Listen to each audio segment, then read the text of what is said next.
This time, there's been a change where the numbered abilities are gone in favor of alternate transformations. If I'm being honest, much of what this game does is pretty par for the course when it comes to Mega Man, and which is another case of the Mega Man series just being really insanely bad at explaining things.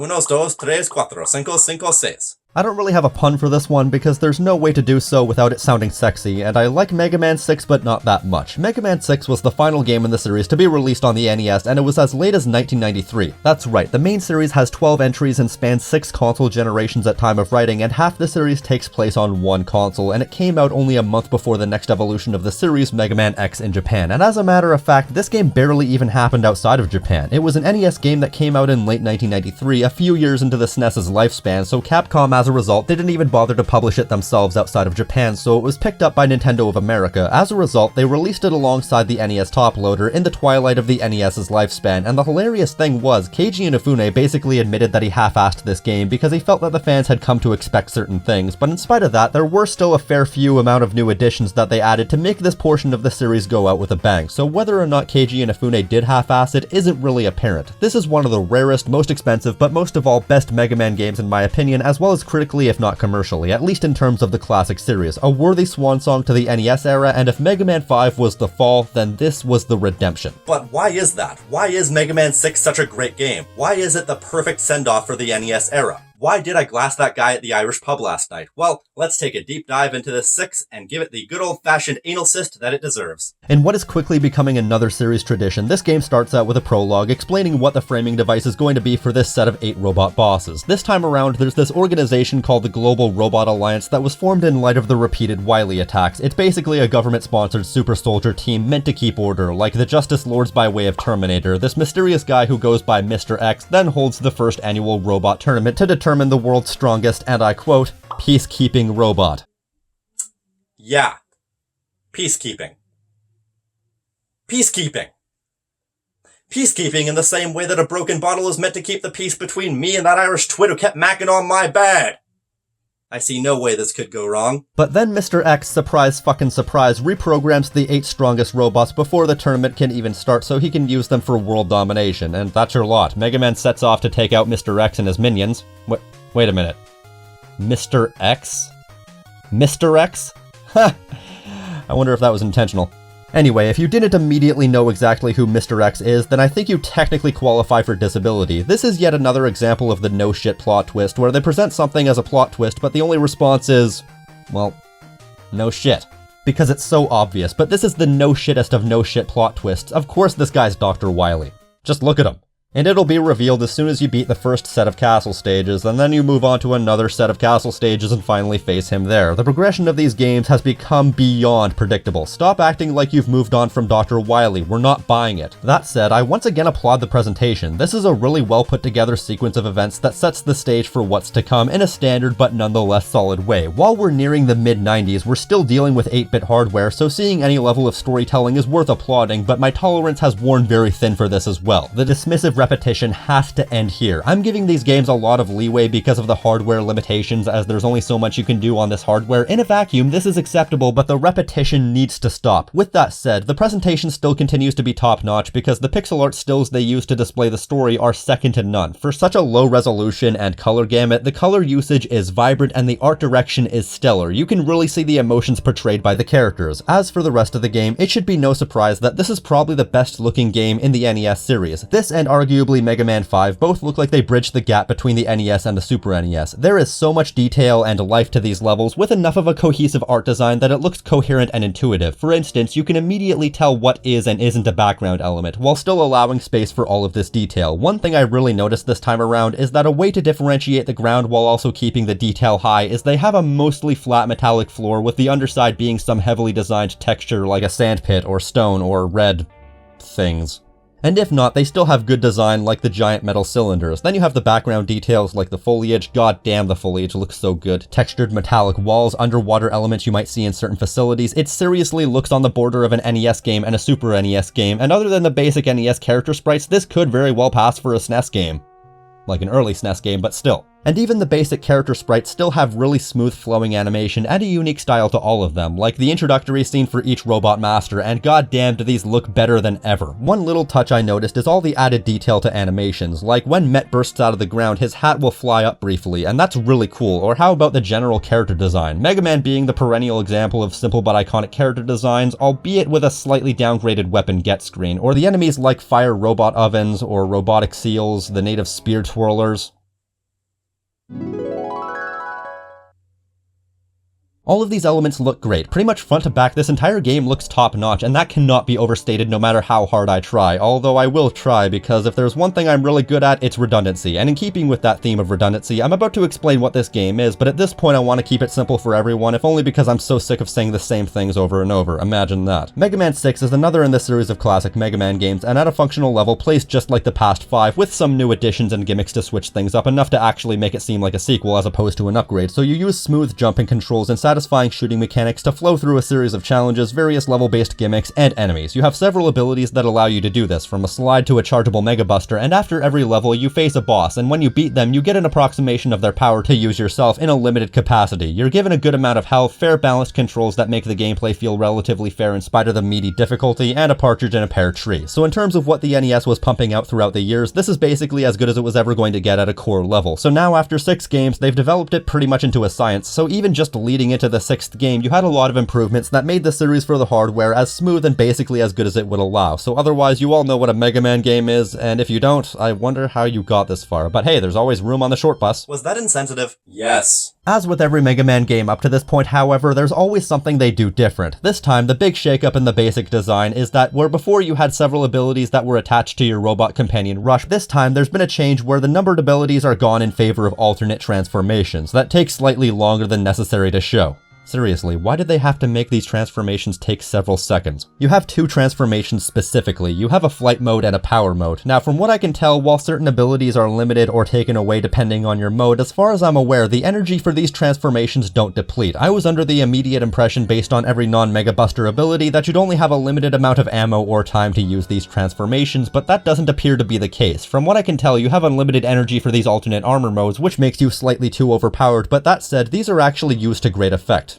Sometimes. You'll have an out-of-reach ledge, for example, and that's your chance to use the flight mode to reach these secret ledges. And then you have the power suit, which makes all your shots ultra-powerful, however short range, and you can charge up your shot for an even more powerful shot that can clear out certain areas. So the different armor sets, while they just seem to be integrating similar aspects from the older games, integrate them in new and interesting ways that are worked into the level design really well. One thing that really makes the flight power in particular really interesting is that it has a momentum system where as you fall, you continue to fall in accordance to the game's inbuilt physics, so as you fall, it'll take longer for you to slow down when using flight mode, and if you don't time it correctly, you might end up losing all of your flight energy before even being able to correct yourself and go from falling to flying. So if you don't time your flight absolutely perfectly at times, you'll miss your target slightly and fall past, sometimes ending up landing in an instant kill trap. If I'm being honest, much of what this game does is pretty par for the course when it comes to Mega Man, and so there's not much that stands out in terms of the general gameplay. It's standard great, but nonetheless unmemorable gameplay, but when I think back to this game, these armor sets are generally the one thing I can remember fully. It's a fairly standard variance that makes the game stand out from the pack because it offers something unique and different compared to the rest of the games, and something like the flight mode that allows near full flight is really cool. It may just be mostly an aesthetic change combined with a variance of the numbered options from the previous games, but that's enough. Let's not forget that at heart these games are very shallow, and even just one major, sometimes minor change can make or break a game in the series, and even though this is just functionally a very similar way to do the same thing we've been able to do, it changes the way that mechanic operates and how it's utilized enough to be quite engaging as unique selling points go. If it's the one thing I remember more than anything else, then it's clearly doing something right. One other thing that the alternate armor sets or rush adapters gives Mega Man 6 the opportunity to do is give the levels even more non-linearity than before, which isn't saying much because other than the ability to choose the order to play the levels in, there were only 2 levels with alternate paths up until now. There are 2 types of non-linear areas in this game. The first type is just a part of the level that connects to another, but takes about 10 times the effort to get in than the standard path, but comes with the bonus of giving you a bunch of, well,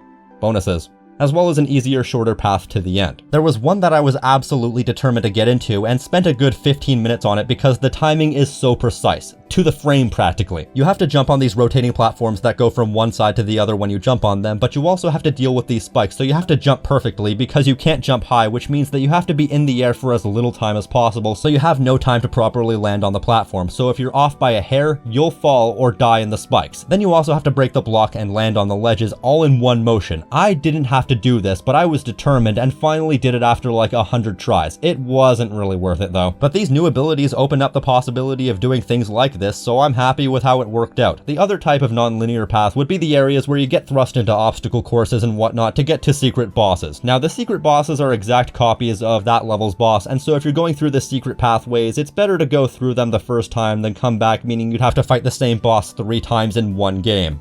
You know, because of the recycled attrition rush and whatnot. Aside from the alternate paths being very hard and very rewarding, beating the bosses in this matter is what gives you the letters for beat, so you can use it, rather than last time with the slightly lame scavenger hunt to find all the letters. This time you have to prove yourself before you can get beat, and while beat isn't quite as useful or overpowered as he was in the last game, it's still not that much more work to get it if you go the alternate way the first time, so it's worth it just as a fairly inexpensive insurance policy. I didn't know what the deal with the alternate paths was until I was forced to make an informed deduction based on context what was going on. When you fight the same bosses as any other time and your only indication as to what's going on are the letters on the level select screen, you'll forgive me for not understanding immediately what's going on, which is another case of the Mega Man series just being really insanely bad at explaining things. I'm sure I'm making fanboys, or mega bullies if you will, all over the world seethe with rage at the very mention of that, with the ever so prevalent statement "get good" coming to mind, but it's true. A lot of the time the Mega Man series is just really bad at making it clear what you're supposed to do, or that you're doing the thing you're supposed to do. Scrub!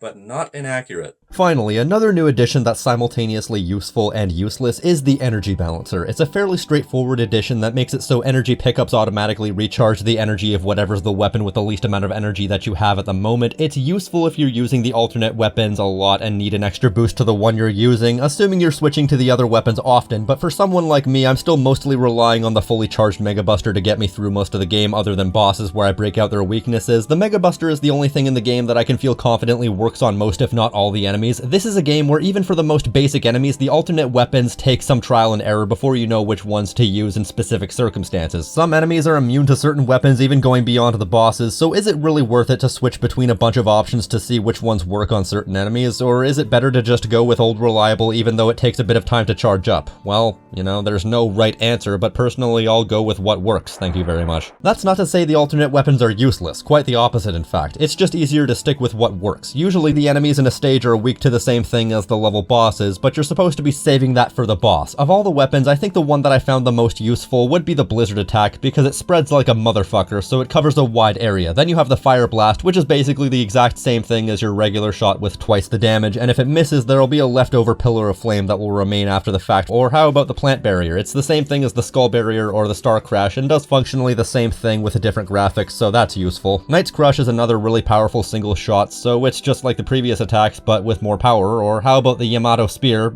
Yamato Spear? Yamato Spear, which is another straight shot that's just like the previous attacks but more powerful, but doesn't do much else. Okay, so it seems that there are way too many repetitive weapons in this game. There aren't many out-and-out bad weapons in this game, but only because too many of them are basically the same thing. I mean, I wasn't really going out of my way to use them to begin with, but I might as well have if this was the case. But hey, if we were to have a bunch of way too similar weapons but I didn't use them anyway, I guess no harm, no foul?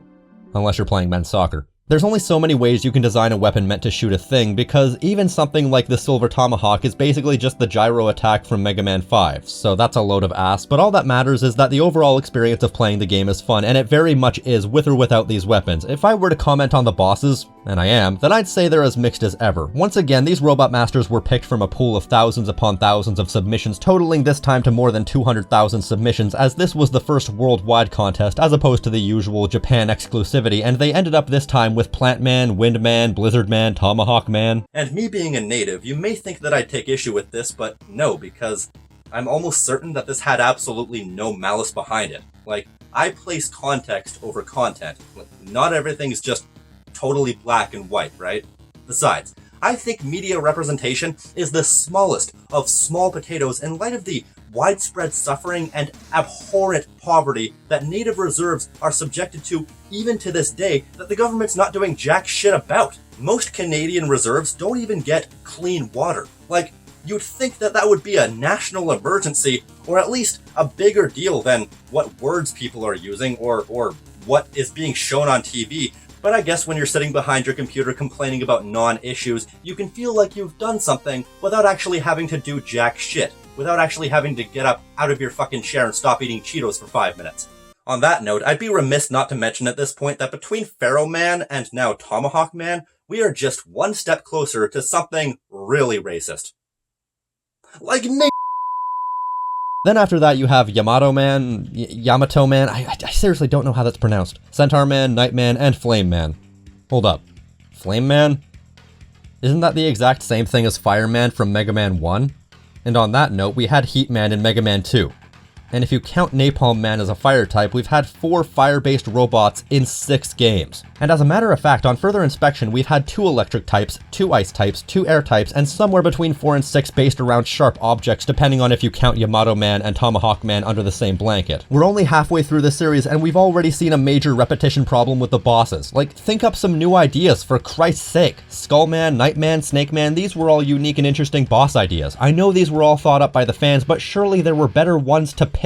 In any case, this is a fine assortment of bosses. In terms of design, this is probably the most eclectic assortment of bosses yet to be used, and you have some good ones, you have some bad ones, but nothing that ever reaches the height of the likes of Toad Man or the creativity of Gravity Man. They're all fairly straightforward fights, well, except for Flame Man, who was like a cement wall right at the beginning of the game until you learn how to avoid his flame wall attacks well enough to take him out, but otherwise there aren't any bosses that are overly memorable in either direction, but I'm fine with that, especially seeing as these rides are some of the best we've seen. They've really managed to push the hardware to breaking point, with some of my favorites being the ignition system and Flame Man stage, where there'll be harmless pits filled with oil and enemies around that will ignite them, making them instant kill death traps. This calls upon craftiness in that if you're quick on the draw, you can minimize the hazards in a level, or you can go out of your way to avoid these pits like the plague. Then you have areas like the air jets and Windman stage, which are used to great effect. The really interesting stuff they did with water and Centaur Man stage, including the upside down body of water that you can use to time jumps into to maximize your jump height, but also make sure to navigate around hazards. The Wheels and Tomahawk Man stage or Night Man stage, the shootable platforms and Plant Man stage that takes you to healing items in the flowers above while also letting you bypass hazards with a little bit of finesse. They introduced these new timed explosives with switches that you have to carefully navigate as to not get caught in the explosion, so they're pretty fun. Or the falling spike roof that you have to navigate under, also in Night Man stage. Once again, you have a bunch of really great set pieces in pretty much every level that subtly shake up the gameplay and your approach to how you play, and even just the straightforward standard gameplay and level design is really intuitive and fun to flow through, blasting and jumping your way through every hazard. The mini bosses are great, the enemies are fun and creative, pretty much everything about this game at a basic level is really fun. It's almost an amalgam, a best-of compilation of everything great about the previous games put together with more added, an 8-bit swan song for the ages, all put together in a tight little package. This game is long enough that it was becoming tiring by the end, but it's also not nearly as long as 3 or 5, and nowhere near as obnoxious. It uses its length really appropriately and never feels stayed. With that, we've come to the final area, and yes, this is also a greatest hits showcase of all the areas in the game. Yes, you have to go through 2 castles back to back to beat the game. Yes, this is the hardest and most rewarding part of the game where everything comes together. It's all been said before, it's all been done before, so let's just cut to the chase. So you fight onto Mr. X, and surprise, surprise, it was Dr. Wily in a paper-thin disguise the whole time, to the surprise of absolutely no one with half a brain. And you fight onto a separate facility, beat some levels, beat some bosses, go through yet another recycled attrition rush,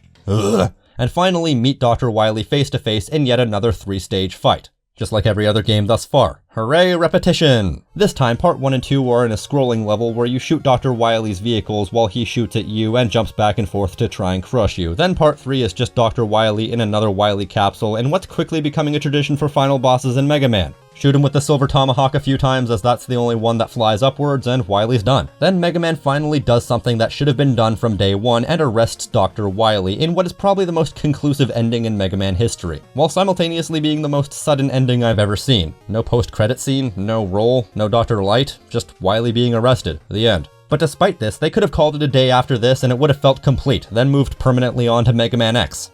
I mean, that doesn't sound like very high praise, but trust me when I say the later Mega Man games have a serious problem with ending conclusively. As in, I'm pretty sure most of them from this point forward don't end conclusively. And that was Mega Man 6.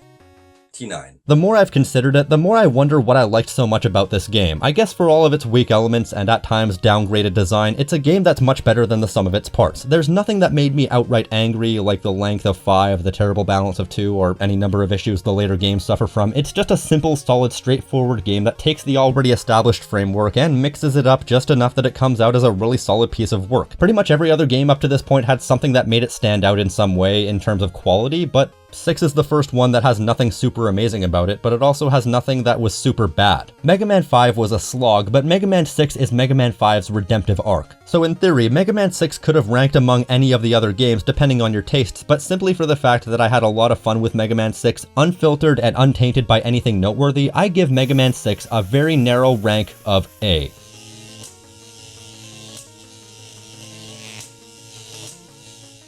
It could have easily been a B though.